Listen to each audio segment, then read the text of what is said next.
Voltamos agora com uma notícia urgente às pressas que acaba de chegar, em que coube a Renata Vasconcelos interromper, programação da TV Globo e ao vivo confirmar notícia que envolve o presidente do Brasil, Luiz Inácio Lula da Silva. A gente sabe que o presidente viajou ainda ontem para Santiago, no Chile, encontro que reuniu os presidentes do Chile, Gabriel Boric, da Colômbia, Gustavo Petro, do Uruguai, Yamandu Orsi, e o primeiro-ministro da Espanha, Pedro Sánchez. Porém, pessoal, agora há poucos minutos, chega essa informação que acaba aí atingindo o presidente do Brasil, e eu vou trazer aqui todos os detalhes dessa informação. Vamos trazer para você também: ministro do STF age mais uma vez e toma atitude aí contra a família de Bolsonaro. Eu já te explico qual foi agora a decisão do ministro Alexandre de Moraes. E ainda,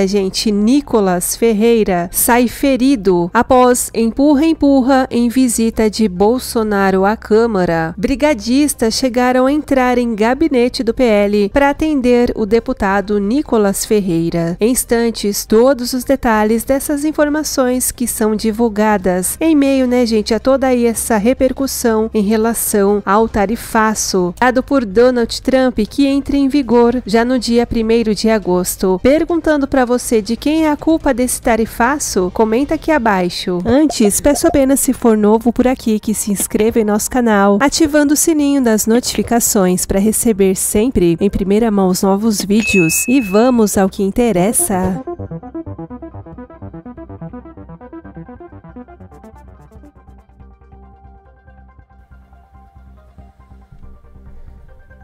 Pois bem, pessoal, a gente inicia trazendo essa informação a respeito do político, o Nicolas, que acabou sendo ferido após empurra em visita de Bolsonaro à Câmara, conforme foi publicado pelo portal Estado de Minas. Ele acabou, se machucando justamente depois da coletiva do ex-presidente. Para quem não sabe, Bolsonaro participou, mas não pôde dar entrevista coletiva que foi marcada às 16 horas. Ele chegou a confirmar que falaria com os jornalistas, mas mudou de ideia depois, seguindo a orientação de seus advogados. E essa decisão foi tomada por causa de uma nova determinação do ministro Alexandre de Moraes do STF, que proíbe Bolsonaro de usar as redes sociais, seja diretamente ou por terceiros. E a preocupação da equipe jurídica é que as declarações feitas na entrevista pudessem circular nas redes sociais. Porém, pessoal, agora, acaba de chegar uma notícia que foi inclusive divulgada pelo portal G1, abre aspas: Moraes chama advogados de Bolsonaro para explicar descumprimento de medidas e alerta sobre prisão. Isso mesmo, pessoal. O ministro determinou que os advogados se manifestem no prazo de 24 horas sobre descumprimento de medida cautelar que proíbe o ex-presidente de usar redes sociais direta ou indiretamente. Mais cedo, Moraes reforçou que a proibição vale também para contas de terceiro nas redes sociais. Mas poucas horas depois, Bolsonaro fez um ato com aliados na Câmara e registros do evento foram parar na internet. E aí o ministro alertou que caso a defesa não justifique adequadamente a conduta, poderá, decretar a prisão imediata de Bolsonaro. Bolsonaro chegou até mesmo mostrar a tornozeleira eletrônica, afirmando que não teria, matado ninguém para merecer a medida. Mas e você, o que pensa sobre tudo isso? Comenta aqui abaixo. Fato é, que durante os empurrões na saída de Bolsonaro, o Nicolas acabou se ferindo. Após o tumulto, a deputada Carol Dittoni, do PL-SC, afirmou que Nicolas sofreu um pequeno corte embaixo do olho. E a assessoria do deputado informou que, aparentemente, Nicolas Ferreira foi atingido acidentalmente por um microfone no tumulto da saída de Bolsonaro. Abre aspas, houve um corte na parte de baixo do olho que sangrou muito na hora, e o deputado ficou meio Ei, tonto. pessoal, tudo bem? Só esclarecendo que tá tudo bem comigo. Deu um leve corte aqui no meu olho.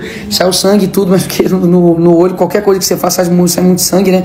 Mas tá tudo bem. Não vi de fato o que aconteceu. Não sei se foi proposital ou se foi sem querer. Só sei que na confusão ali, eu senti como se fosse um celular, né? Batendo aqui embaixo, aqui em mim. Mas enfim, só passando aí pra dizer que tá tudo bem, tá tranquilo. Tamo 100%.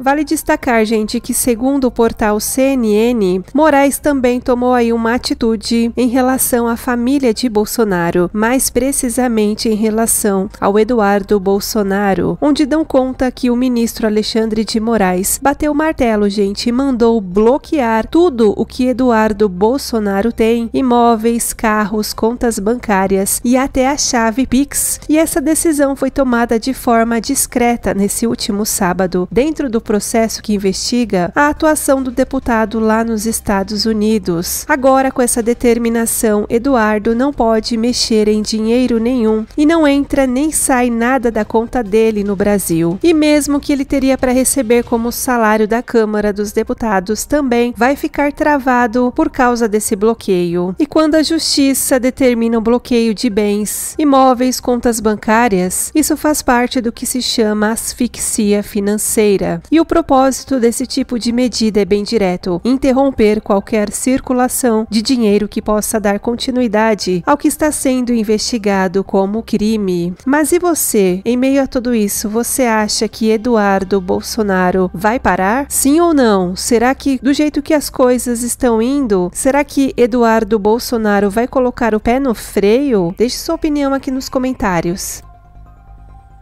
Vamos trazer agora essa informação que atinge, gente, diretamente o presidente do Brasil, Luiz Inácio Lula da Silva. Coube a Renata Vasconcelos interromper programação da TV Globo e ao vivo, gente, trazer notícia que acaba aí envolvendo o presidente do Brasil. Renata, gente, acabou confirmando que o governo Lula estaria aí numa espécie, né, de encruzilhada bastante séria, justamente por conta dessas negociações com o governo de Donald Trump, e o clima não é nada animador. Ela contou que o setor produtivo brasileiro já está aí em alerta e com risco real das conversas não chegarem a lugar algum com os Estados Unidos, e a equipe do presidente Lula e representantes da indústria começam aí discutir medidas de emergência. Isso mesmo, gente, medidas de emergência para então buscar, né, ter aí um plano B, buscando novos mercados para os produtos brasileiros que